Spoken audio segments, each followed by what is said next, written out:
I'm in New York City. I'm at Onsa Capital with the general partner, Marco DeMorales. Marco, really appreciate you allowing us to be in y'all's office today. Jackson, it's great to see you. Yes, sir. Dude, in this painting picture, what is this up here that I'm looking at? I've been staring at it all day, and it looks beautiful.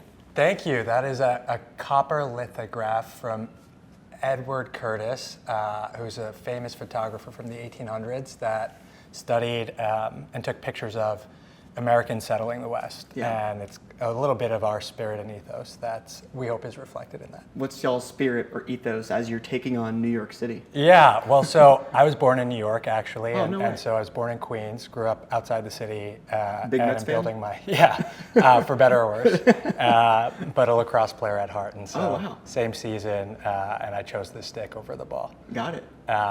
But growing up in New York, it's been really refreshing to see the city come to life and build a true ecosystem over the years. And look, we're fortunate to play a small part in that. And our entire team is here. Mm-hmm. Our firm is here. We've had a lot of success here, and my wife's built a company here. And so Nice. we feel very loyal to New York for many reasons. I was going to ask, whenever you were growing up, being a real New Yorker, did you ever envision leaving the city and starting either Onsa Capital or something else in a different city, or was it always in your mind, it's got to be New York, this is what's raised me? So we're big on growth, and I think growth comes from traveling and experience. And Yeah. so when I was growing up, we were actually focused on growing out of the city. And so I went to school in the Berkshires, moved to Palo Alto after college, met my wife in San Francisco, lived all over, and so did she. And for us, I think what brought us back is a confluence of things, but a big part of that was the development of the tech ecosystem here and wanting to be a real catalyst around that.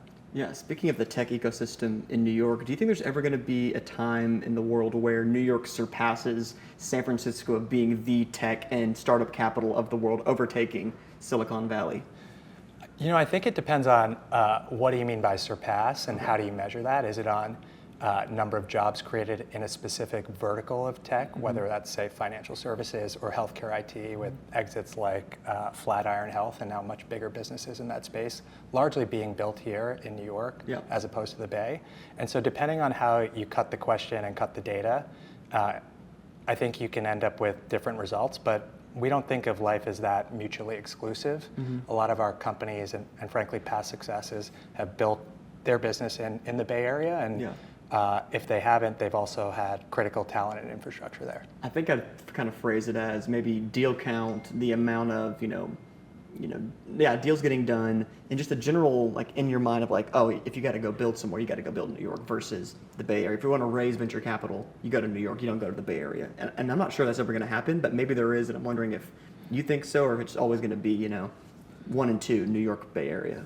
You know, I think deal count and those metrics are generally outcomes. And Okay. so we think about what are the inputs. And the inputs are something you hinted at, which is how are great entrepreneurs thinking? And so if you look at entrepreneurs who are coming over from, say, Europe and other regions of the world, there's a reason that Daniel Ek from Spotify chose to build his office in New York Sure. and not LA, Yeah. which would feel a little bit more natural to Americans in Yeah. some ways, given the history of the music business. And so I think there's a category of entrepreneurs like that can build really big public companies and have conviction in themselves and know their business and can build it here with tremendous access to capital.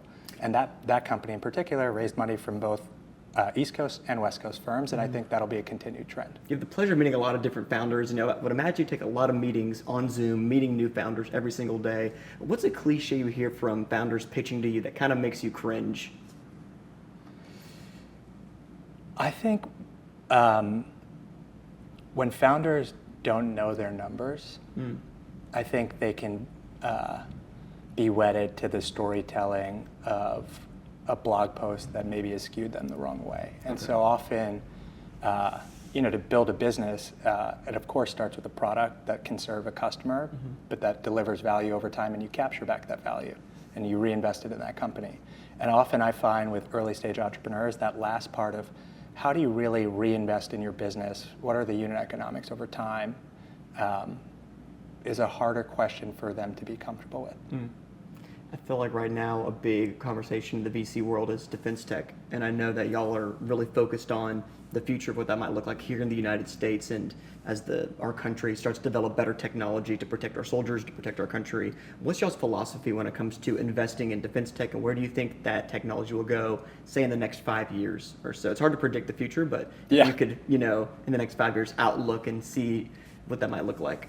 Yeah, well, I can tell you what we think. And Okay. so for us, there's a general investment philosophy that the best outcomes in businesses are built at the intersection of different themes. And so if you look at our largest announced investment to date, that is a company called Defense Unicorns. Okay. And what they built is a series of open source projects, really Kubernetes orchestration tools.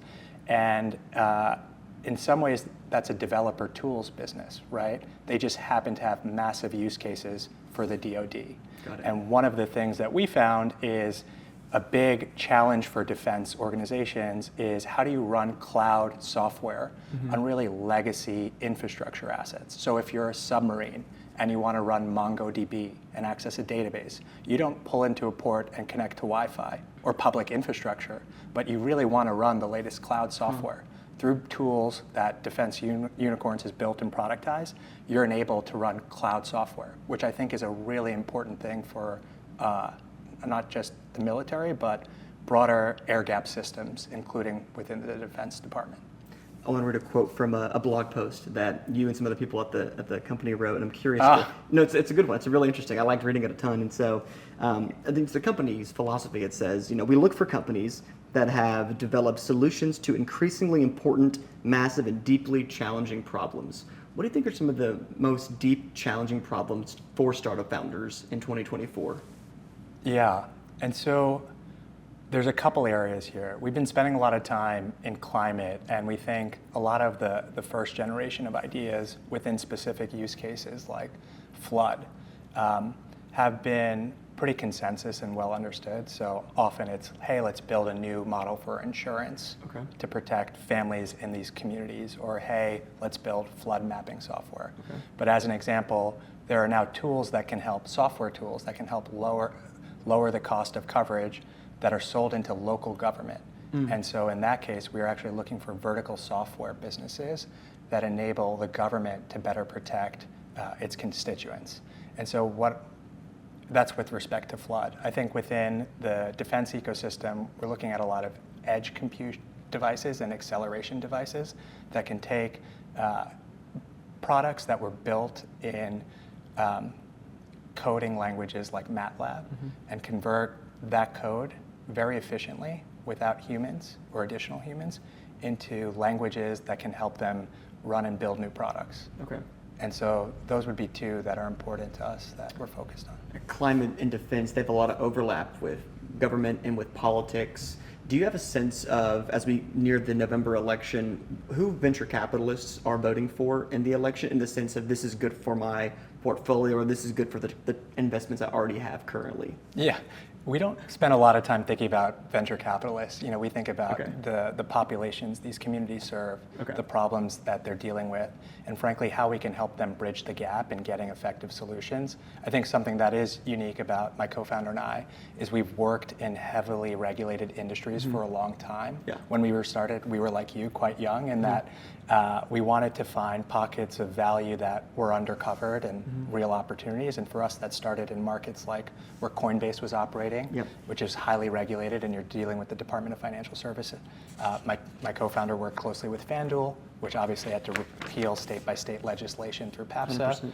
And I think you'll see more and more government-related work from us over time. Speaking of regulation, regulation often slows innovation. And as an investor, you're investing in the most innovative industries and sectors. Do you ever resent government intervention in the industries that you invest in when it comes to regulation? Resent, no. Finding creative ways to enable them and find the win-win, yes. Like we think about the win-win all the time, right? At the end of the day, this is a human business. These are people, they have kids, they've grown up just like us. They put their pants on one leg after the other. And I think for us, the big thing is really understanding their problems and then finding ways to bridge the gap with solutions. it's New York Tech Week, and I asked you this earlier, and I kind of want to go a little bit deeper into Yeah. it. But what value does a week like this really serve people like yourself, venture capitalists? Is it the networking opportunities? Is it, portfolio companies coming into town? What's really the best thing or about a tech week, whether it's here or somewhere else, for venture capitalists? I don't know if it's for venture capitalists in the near term, but I think the best thing is really for students and the next generation of entrepreneurs. So I think my hope is that a lot of the money and the private and public and venture partnerships that are announced and the events that are organized actually attract young talent. Okay. It helps them be educated on new businesses that they could apply for jobs at. And at the end of the day, if our companies are successful, they really need smart, willing, capable folks who are coming out of these institutions, whether it's Cornell's campus here or many of the other local schools. And so my hope is that those people get exposed to great opportunities and make great decisions. I want to touch on the next generation of entrepreneurs, like you said. Yeah. What advice would you give to not someone who wants to start a startup, but someone who wants to start a small business that's maybe not venture backable? Think HVAC company, like a window washing company, bakery, coffee shop, in their local town, right? Yeah. It's a very different world than having a fintech startup and going to raise venture capital. What advice would you give those people when venture maybe isn't necessarily an option to becoming the next generation of entrepreneurs? I think be like Jackson. Okay. Get started. Thank you. Be obsessed with what you're doing. Really love it to the point where you would feel dead inside if you weren't working on it. And I can tell that from you. And then find people who are aligned that you can share in that obsession with. And I think you'll find really rewarding work. You'll do meaningful work, and success won't be easy. No, it's not guaranteed, but I think you'll be one step closer. So I find that the hardest thing for people to do is to just get started. And one saying that I like to bring to the forefront is action drives information. So as you get started, you realize what resonates with XYVC that you went to go interview. Right. And how did you get that next meeting? Yeah. And so just taking that action and keeping driving action is a really important thing when you're pre-product market fit, whether it's a lifestyle or venture-backed business. Is that what you look for when you meet founders? Do they have action behind the idea that they have? Because some people just have even an idea, not even a product, like you mentioned. Yeah. Do you look for whether it's action or even just some sort of strong conviction of, like you mentioned, if I had nothing else to do with my life, this is the only thing I could do with my life, really? Yeah, I think we look for that obsession, Okay. we would call it. It's a compulsion, and we really try to make sure that it's authentic, but also married with the skill set that's needed to achieve the outcome. So it's not just obsession. You have to have something that shows, okay, this person, even though they're obsessed, it makes sense why they're obsessed because they have some sort of background. Yeah. Or they're qualified to be the next person in this industry. And if they haven't, they put up some proof points in an adjacent way, such as they've recruited ex-developers to get going on showing incremental progress over time. Okay. And is it more when you'll invest early on, right? Is it more of the founder themselves or the team around them or the industry itself, or is it a mix of everything when it comes to when y'all decide, like, yeah, we're going to sign this check? Yeah, I think it's a healthy mix of what I'd say market, right? Yeah. We're looking for compounding markets that are often undefined at the time that we invest. There's no Gartner reports, no IDC reports. These are TAMs that are coming online that we think will be very, very big and often misunderstood. Right.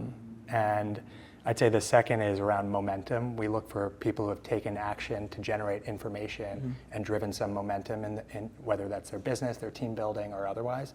And then the third would be around management. Like, are these highly ethical thought partners who have the right mix of skills, humility, drive, personal characteristics that we think will better drive success over time?